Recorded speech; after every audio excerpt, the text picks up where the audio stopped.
আজকে করব বন্ধুরা, দেখো একটা ছোলার ডাল দিয়ে আলু দিয়ে একটা সুন্দর রেসিপি। ছোলার ডাল এখানে ভিজিয়ে নিয়েছি।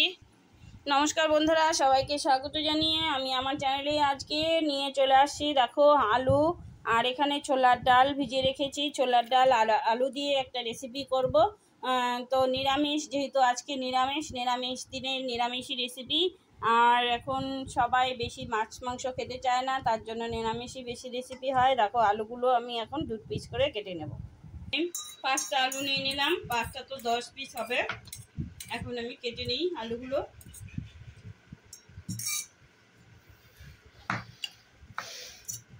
এই তো এরকম সুন্দর 2 পিস করে নিলাম।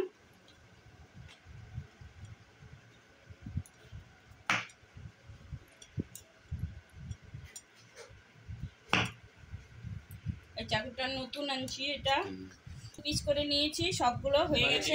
এখন আলুগুলো প্রথমেই আমি এইরকম ভেতর থেকে এই করে ছোট ছোট পিস করে এইটা আলুগুলো এখন ভেতর থেকে গর্ত করে নিচ্ছি একটা, মানে দেখো আলুগুলো হয়ে গেছে সবগুলো, আর দুটো একটা বাকি আছে। এই যে এরকম ওগুলো রেডি করতে করতে ততক্ষণে আমি এখানে ডাল যে ভিজিয়ে রেখেছি সেই ডালটা ঢেলে দিলাম। এখন দিয়ে দেবো 4-5টা কাঁচা লঙ্কা। এখন বন্ধ করে নিলাম, বেটে নেব। এখন আলুগুলো প্রত্যেকটাই এরকম ডিজাইন করা হয়ে গেছে। দেখো এখন আলুগুলো আমি সবগুলো ধুয়ে নেব, আগেও ধুয়ে নিয়েছি। ডাল বাটা ততক্ষণে হয়ে গেছে। আলুটা দেখো ভালো করে আমি এখন ধুয়ে নিচ্ছি, কষগুলো বেরিয়ে যাবে। জলটা ভালো করে ঝরিয়ে নিচ্ছি।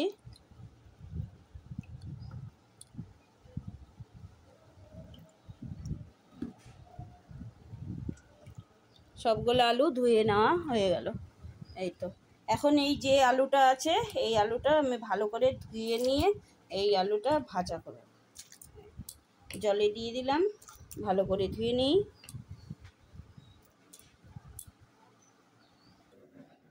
এখন ডাল বেটে নিয়ে চলে আসছি, আর কড়াইতে তেল দিয়ে দিয়েছি। তেলের মধ্যে আমি একটু দিয়ে দিলাম গোটা জিরে দিয়ে দিলাম, এই সেন্টটা ভালো হবে। আর ডালটা আমি দেখো এখন দিয়ে দিচ্ছি, ভেজে নেব। একটু দিয়ে দিলাম স্বাদ মতো লবণ,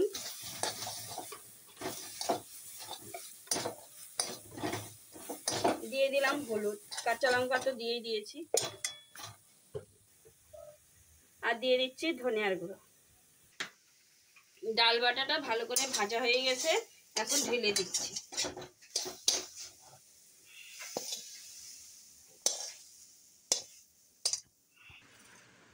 দেখো এখানে যে ডালটা আমি ভেজে, এই দেখো ডাল ভাজাটা এখন আমি একটু হাত দিয়ে ভালো করে চটকিয়ে নিলাম।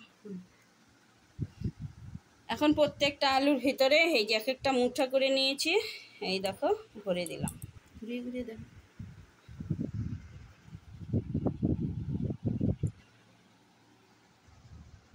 সুন্দর করে দেখো বন্ধুরা, এখন সবগুলোর ভেতরে ডিমের মতো লাগছে না, কি সুন্দর ভরে নিয়েছি।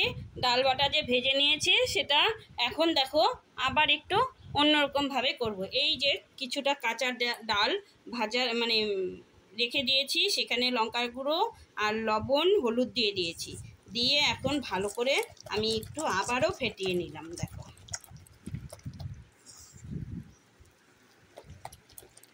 যে ডাল বাটাটা রেখেছিলাম সেই ডাল বাটাটা দিয়ে দেখো এই আলুগুলোর মুখটা বন্ধ করে নিচ্ছি। দেখো এই যাতে এই ভেতরের পুরটা না বেরিয়ে যায়।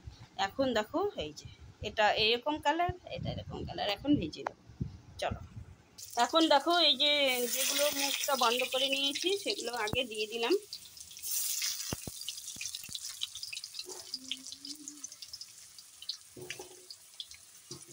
একটা একটা করে অনেকগুলো দিয়ে দিলাম, যতগুলো ভাজা যায়। আর দিয়ে দিচ্ছি একটু লবণ,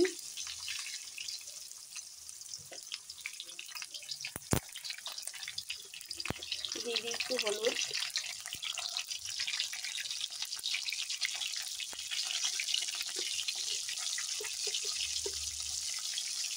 এখন সুন্দর করে ভেজে নেব। এটা ভাজা হতে হতে আমি ততক্ষণে করে আনিয়েছি, মশলাটা রেডি করে আসি। আর একটু ভাজা হোক, তারপর আমি উল্টিয়ে দেব।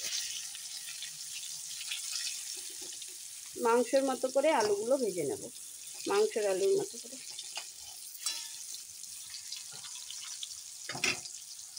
এখন একটু ভালো করে উল্টিয়ে দিচ্ছি, এই পাশটা যাতে ডালটাও ভাজা হয়ে যায়, এইটা উল্টিয়ে দেব।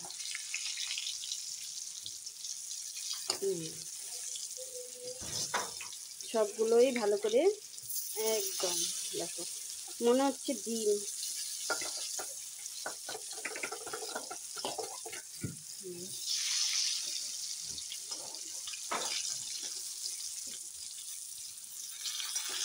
সবগুলো উল্টে দেওয়া হয়ে গেল।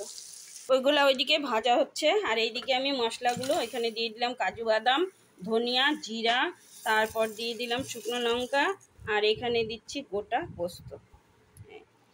এখন এগুলো বেটে নেব। উল্টে দিই সবগুলো।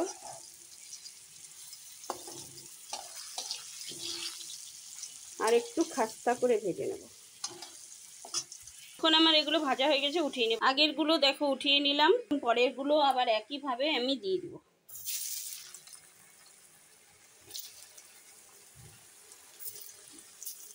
যে কটা আছে এখন আমি একবারেই দিয়ে দেব।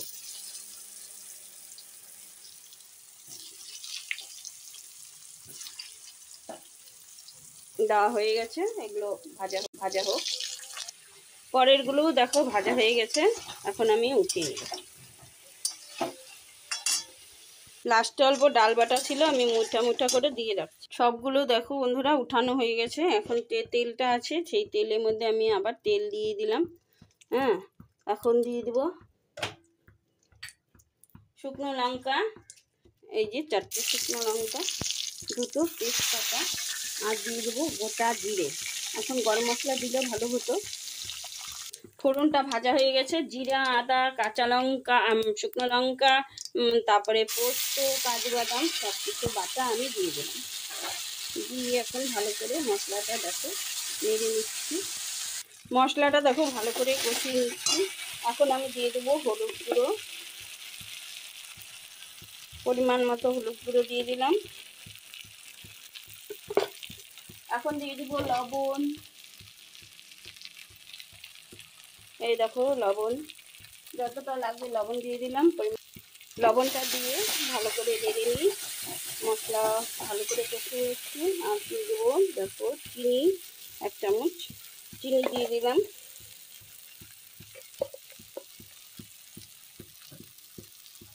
সব কিছু ভালো করে কষানোর জন্য অল্প মশলার বাটিটা দিয়ে জল দিয়ে দিলাম।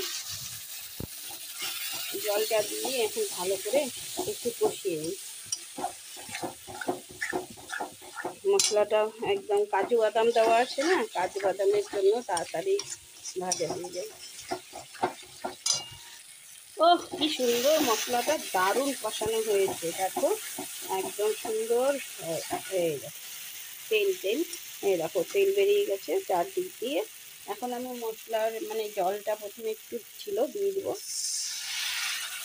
আর এখন আমি একটু পরিমাণ মতো জল দিয়ে দেবো, একটু বেশি করে দেবো, কারণ ওগুলো তো ডাল আছে না, ডালগুলো তো জলটা চুষবে, তার জন্য আমি ভালো করে দিয়ে এই দেখো নেড়ে দিলাম। দেখো ঝোলটা ভালো করে ফুটে গেছে। মোবাইলটার জন্য সব কিছু কালার মানে বোঝা যাচ্ছে না, কিন্তু সুন্দর একটা কালার হয়েছে। হ্যাঁ, আর এখন দেখো এই যে ভাজাগুলো আমি করে রেখেছি, সেগুলো আমি এখন একটা একটা করে দিয়ে দিচ্ছি।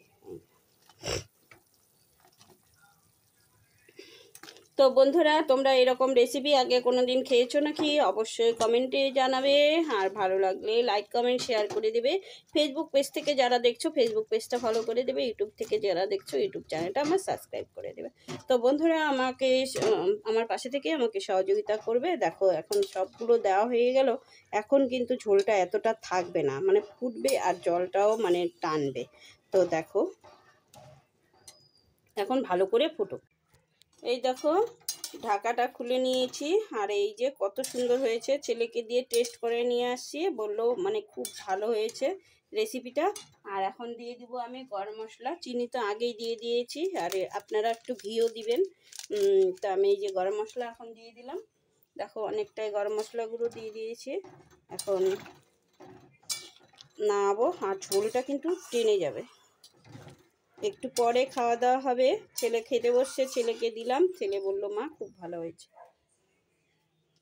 আর একটু দিয়ে দিই ঘি, গরম মশলাটা একটু বেশি হলে ভালো, মানে পরিমাণ মতো। এখন দেখো আমি নামিয়ে দিব। এই দেখো বন্ধুরা একদম শুকিয়ে দিয়েছি, এখন নামিয়ে দিব। দেখো বন্ধুরা আমার কাছে একটা ইউনিক রেসিপি, ঘি গরম মশলা দিয়ে নিরামিষের দিনে এরকম একটা রেসিপি হলে আর কিছু খেতে লাগে না, তোমরাও এরকমভাবে করে নেবে। তা আজকের মতো আমি ভিডিওটা এখানেই রাখছি, দেখা হবে পরের ভিডিওতে, পরের দিনে। টাটা, বাই বাই বন্ধুরা।